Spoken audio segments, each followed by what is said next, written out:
السلام عليكم ورحمة الله وبركاته. رجعت لكم أعزائي وعزاتي بحلقة جديدة على شراب كتير طيب، هو شراب أمر الدين. كتير طيب، هذا بناخده برمضان وبغير رمضان، ومنيح للصحة وللجهاز الهضمي ولكل شيء. شو بدكم مية 4 إلى 5 كاسات، وبدكم طبعا الخلاط، وبدكم أمر الدين نوع ممتاز. فأنا درت وحصت ولقيت إنه أحسن واحد فيهم هذا النوع.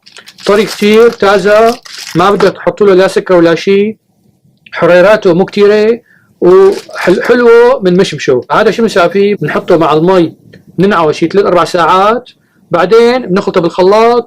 هي شراب امر الدين اللذيذ. غير انواع اليابس منها جمالته مثل هذا، بدكم تنقعوه بالمي 8 ساعات 10 ساعات ليوم كامل، على حسب شو يابس او تازه مو تازه. هذا النوع ولا احلى منه، تازه وطيب جدا، الاولاد حبوه كتير. شوفوا ما احلاه، تازه ولا احلى منه. شايفين شلون طيب وطري؟ شايفين شلون؟